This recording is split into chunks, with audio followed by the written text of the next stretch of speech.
Jared here with carbuzz.com, and today I am out in sunny San Diego, although it is really not that sunny today, but I am here driving the 2018 Nissan Kicks. The one that we have here is the highest trim model. It is the SR with the premium package. So the car we're driving today costs about $20,000, and we have the premium package, which is about $1,000 extra. And with a few other options, the total cost of this car is $22,000, $22,630, including destination, which is very, very affordable, even in this small CUV segment. Nissan has targeted a couple of other cars such as the Kia Soul, the Honda HR-V, and small CUVs such as that, and I think they've done a really good job styling this car. I think it looks pretty darn good. It has a very, very interesting back end with a lot of creases. As we come along down here, you see there's a lot of curves and edges and things like that that give it like a very wide stance in the back. Nissan is adamant that they didn't want this to look like just a box on wheels. We're looking at you, Kia, on that one. But yeah, so I think the styling was really good. I really love the two-tone options. There are 7 exterior colors, and for just a very, very small fee, you can choose one of these two-tone colors. We have this nice gray with a orange roof. You can also do blue with a white roof. You can also do a lot of black roofs. And then if you go a step further, you can also join Nissan's personalization program, where, like what they used to do with the Juke, they will let you pick some custom options for color, so you can get your wheels with some orange accents. You can do the handles in orange, and you can do the mirror caps in orange. The ones we have are black here. And I think that this overall design is just kind of a backtrack on the Juke. The Juke was very polarizing. Not a lot of people loved the way the Juke looks, and I think this is going to please a lot more people because it's more basic, it's more simplistic, but it does have a slight touch of sportiness, a touch of flavor that makes it a little bit more unique than just the average boring crossover. So now I'm going to take you inside. Like I said, this SR is very well optioned. So we have the leather interior. You can also get cloth as well. The stitching here is this nice orange stitching, which looks really, really good with the color combo that we have, because we have the orange roof on this car. I think with a couple of other colors, it might be a little bit weird if you get, let's say, a blue car with the orange stitching, but it's very, very cool regardless if you can separate in your head the exterior and interior colors. We also have that premium package, so we have this nice 8-speaker Bose stereo system. We used it a little bit earlier to play some Spice Girls, and it was pretty good. We enjoyed it a lot. These speakers in the headrest, Nissan says you can cater them so that they can either produce sound for the whole cabin or more tailored for just the driver. So now we're going to step on inside, and I'm going to show you some of the features on the interior here. You have this standard 7-inch color LCD. All but the base model are going to come standard with Apple CarPlay and Android Auto as well. So that is a very handy feature, although no built-in nav, interestingly enough. I think Nissan knows their target demographic here is going to know how to use Android Auto and Apple CarPlay, and they just decided that, you know, most people really aren't going to need built-in nav. So here on the steering wheel, we have, it's leather wrapped. It's not the nicest material, but it's not bad, especially in this segment. It's actually bolstered really, really well. I like gripping it on both sides. In here, we have the tachometer, which is actually digital. You can tell that is actually just a screen. I'll go through some of the menu options. So we have our audio, we have our fuel economy, we have our trip information, all of the settings and things like that, or you can just have your tachometer, and of course the speedometer is actually a normal gauge. And we do have this nice armrest here, only on the driver's side, that folds up and down. It's a little highly mounted, so it's a little bit hard. It makes it to reach down for the steering wheel, but it's not too bad at all. We do have automatic climate control on our higher trim model, and we have plenty of USB ports. You can see I have my phone cord and things like that stored in front of the gear lever, and you do have your aux jack and your USB there, and there are also 2 additional USBs back here with a little bit more storage, along with the cup holders a little bit forward. The stitching goes throughout the whole interior. I really like it. It's padded in the right places. You have padding here, although there's a bit of cheap plastic up top, including on the dashboard. You can definitely see Nissan, had to cut costs somewhere, because again, this is a car that starts below $18,000 on the low end, so it is very, very affordable. No sunroof, interestingly enough. I guess Nissan deemed that millennials just don't need it. One of the things that's actually really great about this car, and one of the cars that they benchmarked, is the Ford EcoSport, which I just recently drove. This is definitely a lot larger than the EcoSport. I'm going to go ahead and sit in the back seat. And even me, I'm about 5'8", 5'9" on a good day, and I have plenty of legroom sitting behind myself. The headroom is also quite good in this back. I don't know if I would like to sit in the middle seat for too long, because it is quite crammed back here. It is not great, but you could definitely fit 2 people in here, no problem. And we're going to come around and show you the trunk as well. And the trunk is also very, very large. Nissan said it was bigger than the Soul, bigger than the EcoSport, and I definitely believe them. It's very, very deep. You can fit all of your camera equipment. If you're coming on a beautiful press launch like this, you can fit all of your camera equipment very easily. And of course, these seats are going to fold down. I'm going to go ahead and do that for you now. Just pull on these little tabs right here.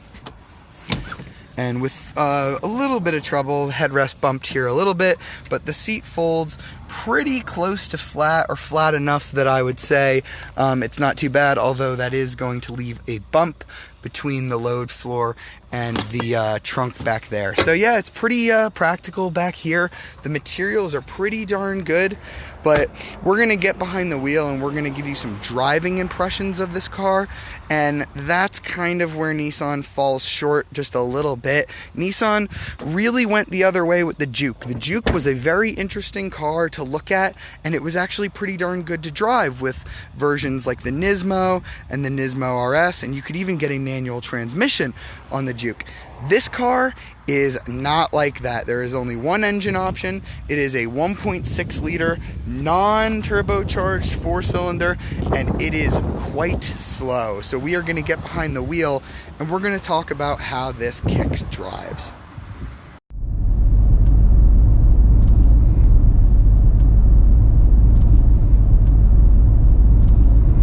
Alright, so now I'm behind the wheel of the Kicks, and Nissan was very adamant with all of us that the Kicks is not a replacement for the Juke. And it seems kind of odd that they say that, because the Juke is dying off, they're discontinuing it, they're not going to sell it anymore, at least in the US. They told us they are going to sell it in other markets. And the Kicks is coming in to slot below the Rogue Sport in the lineup, which is kind of where the Juke used to be.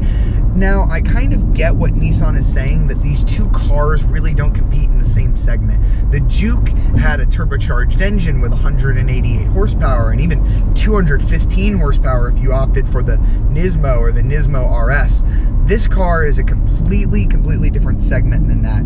It really isn't trying to appeal to the young, urban hipster market that also wants something that's kind of fun and quirky. And I think that's kind of because Nissan took inventory and said, you know what, I don't think people really loved the polarizing, let's call it polarizing, styling of the Juke. So they took it back a little bit, and now we have this, the Nissan Kicks, which I think the design of it is pretty nice and pretty cohesive. I wouldn't call it the best looking car in the small CUV segment. I think that honor still goes to the Mazda CX-3. I absolutely love the way that car is designed, but I do think this is better than a couple of the other competitors. I think it's better than Toyota CHR. I think most people will prefer this to the boxy looks of a Kia Soul. So in terms of styling, I think Nissan has a win on its hands with that. They gave us enough interesting color options as well. We're driving this nice orange one. We switched out of our gray with orange roof car onto this orange with a black roof car. There's lots of two-tone color combinations that you can do. I myself am partial to the blue with the white roof. I think it looks really good. You know, the Kia Soul also had some similar options like that. Yeah, so I think, and the personalization options, they brought those over from the Juke, and I think that's pretty interesting as well. So you can get, let's say, a gray car with orange accent wheels and orange mirror caps and things like that, so you can kind of express yourself a little more. So in terms of expression, I think this actually is pretty darn close to the Juke. Now, where it is nothing like the Juke is when you get behind the wheel, and we happen to be on this very, very nice back road. Most of our drive route has been sort of through traffic, and now I've had a chance to actually open this car up a bit, and slow is an understatement. I'm going to go ahead and floor it for you. That is foot to the floor.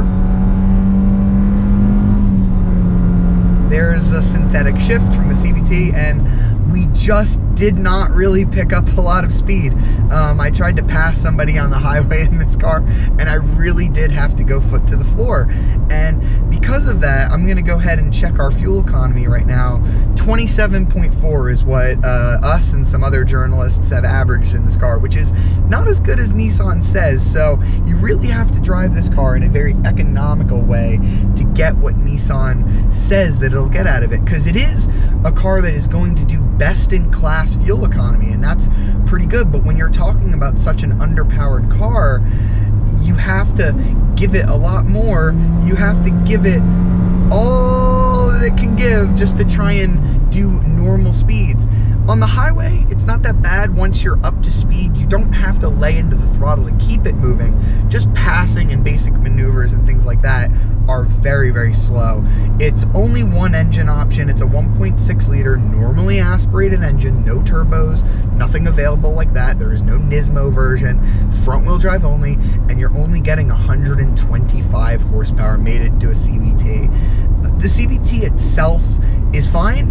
On a small economy car like this, a very inexpensive car, I really don't mind it. Most people are going to think it's very smooth for daily driving. There is nothing enthusiast about this transmission. You're really not going to have a lot of fun driving this car. The steering is extremely vague. We're on this very nice canyon road, and I just feel zero confidence to take a corner really fast. The steering is, you really just don't have a lot of connection to what the front wheels are doing at any given point. So Nissan must have taken an inventory of younger millennial buyers, and it seems like they just care more about things like emergency braking, automatic emergency braking, which is standard on all of these Nissan Kicks. They care about blind spot monitoring. They care about Android Auto and Apple CarPlay, and all of those things are here even on this mid-tier car.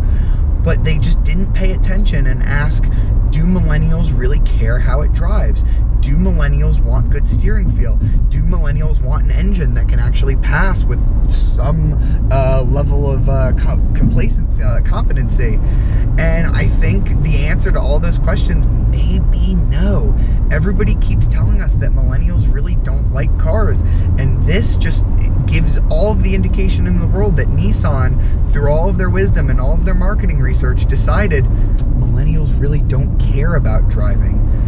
The Nissan Kicks is actually a really comfortable car. It's very spacious. I think it's bigger on the inside than the Ford EcoSport, and in a lot of measurements, you're going to feel more spacious in here than other cars in the segment. I think it looks great, and the ride is actually very, very comfortable. So Nissan did win in a lot of respects, and I think this car is going to sell very well.